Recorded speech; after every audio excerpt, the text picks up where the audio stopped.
তো এই ফলটার নাম কি সেটাও আমি তোমাদের সাথে শেয়ার করবো, আর এটা কিভাবে করতে হয় ভর্তাটা সেটাও তোমাদের সাথে। ফ্ল্যাশব্যাক।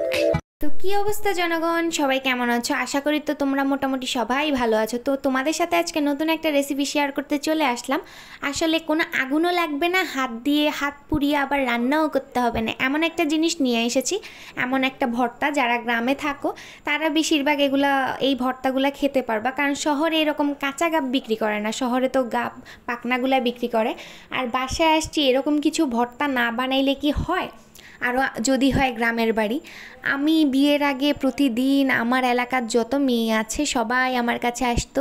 এলাকার না, আমাদের আশেপাশে হিন্দু পাড়ার মধ্যে আমরা যা আছি 10-12টা মেয়ের মতো, সবাই আমার কাছে আসতো আর আমরা ছাদে গিয়ে ভর্তা করতাম। তো বিয়ের পরে এই প্রথম এসে এই ভর্তাটা করলাম। এটা হচ্ছে কাঁচা গাব ভর্তা। তো কার কার অঞ্চলে এটাকে কি বলে তোমরা অবশ্যই কমেন্ট করে আমাকে জানাবা। আমাদের এদিকে এটাকে কাঁচা গাব বলে, মানে গাব পাকার আগে কাঁচা গাবগুলাকে একদম মেশিনের সাহায্যে একদম কুচি কুচি করে নিতে হয়। এই যে দেখো, এইভাবে কুচি কুচি করে নিতে হয় এগুলারে। প্রথমে ছোলার আগে কিন্তু আরেকটা জিনিস লক্ষ্য করতে হবে, ধুইতে পারবা না। তো মায়ের তো লোভ সামলাতেই পারলো না, উনি আগে ভাগে নিয়ে মেখে উনি খাওয়া শুরু করে দিল। তো এই দিক থেকে তো আমাদের মানে কি বলবো, মেয়েদের চুকা না মাখা জিনিস দেখলে যা হয় আর কি, একটু একটু লোল পড়ে আর কি। যাই হোক, ওইটা পরের কথা। তো হচ্ছে মা এখান দিয়ে বানাই খাচ্ছিল। আর আমাদের গ্রামে হচ্ছে কি, আমি আসার পরে আমি যদি না থাকি এরা কেউই এরকম ভর্তা তেমন বেশি বানায় না, কারণ আমি হচ্ছি তাদের লিডার, আর লিডারের বিয়ে হয়ে গেছে, আর ভর্তা বানাই তাদের কে খাওয়াবে। তো হচ্ছে বাসায় আসছে, এখন বোনটা বলতেছে চল দিই আজকে কিছু একটা ভর্তা করে খাই। আর এই যে করতেছে এটা আমার কাকি হয়। তো যাই হোক, আমরা সবাই মিলে কাজে লেগে পড়লাম ভর্তা খাওয়ার কাজে। আর গ্রাম অঞ্চলে এরকম ভর্তা খেতে কার না ভালো লাগে। তো হচ্ছে প্রথমে তেঁতুল দিয়ে দিলাম, এখানে তেঁতুল দিলে এটা টেস্ট অনেক বাড়ে। আর এখানে লেবুও দিতে পারো, লেবু দিলে আরও মজা লাগে। তো প্রথমে তেঁতুল দেওয়া হয়েছে এখানে, তেঁতুলের পর আস্তে আস্তে যত রকম মশলা লাগে সবগুলো দেবো। আর এই যে লেবু, আমাদের খুবই অভাবে আছি আমরা ভাই। আসলে বাজারে কিনা যে লেবুগুলো পাওয়া যায় ওগুলো দিলে মজা হয় না, এমনিতে দেশি লেবু, অর্থাৎ আমাদের এইদিকে গ্রাম সাইডে দেশি লেবু পাওয়া যায়। তো ওই এক টুকরো ছিল, ওই টুকরো আমি দিছি। দেন হচ্ছে এগুলো চিনি দিতেছি, একটু বেশি করেই চিনি দিতেছি। আর আজকে আমরা যেদিন বানাইছিলাম ওই দিন একাদশী ছিল, ওই জন্য মাকে আলাদা করে দিছিলাম। দেন হচ্ছে আমি এখান থেকে লবণ নিতে চাইছি, বাট লবণ এত পরিমাণ শক্ত হয়ে গেছে ওইগুলো নেওয়ার মতো না। তো হচ্ছে এখান দিয়ে আমরা লবণ নিতেছি। এখানে একটু চিনি, একটু লেবু, একটু তেঁতুল আর লবণ, মরিচ, ব্যাস এই কয়টা জিনিস দিয়ে ভালো করে মেখে খাবার, জাস্ট তোমাদের মুখে লেগে থাকবে।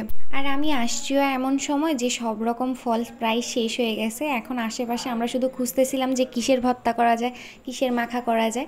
তো পেলাম হচ্ছে এই গাব, আর হচ্ছে পেয়ারার সিজনও আসতেছে, আর আমলার সিজনও আসতেছে।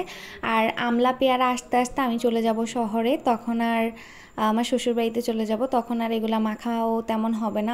আমাদের হচ্ছে প্রচুর পেয়ারা গাছ, আর পেয়ারা আমি আমার শ্বশুরবাড়িতে চলে যাইতে যাইতে এগুলা তখন আমি যাওয়ার পরে আসবে, এগুলো এখনও অনেক ছোট। তো হচ্ছে এই গাবটা পেলাম, তো এই গাবটা মাখা করলাম আমরা প্রায় 2-3 দিন থেকেই এই গাব মাখা করতেছি। আর এই গাব মাখাটা এত মজা, তোমরা একবার ট্রাই করে দেখবা যে তোমাদের কাছে কেমন লাগে, অবশ্যই আমাকে কমেন্ট করে জানাবা।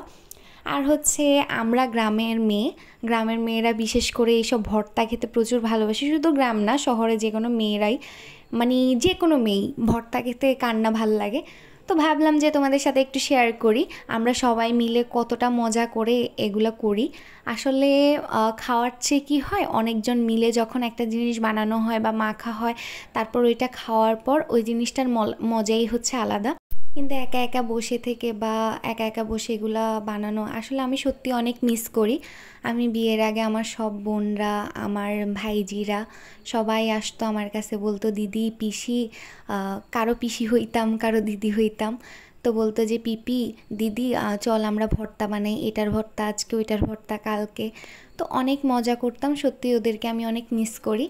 তো যখন বিয়ের পর আসলাম সবাই আমার কাছে চলে আসলো, বললো যে তোকে অনেক মিস করছি। আসলে ওদের আমিও অনেক মিস করি।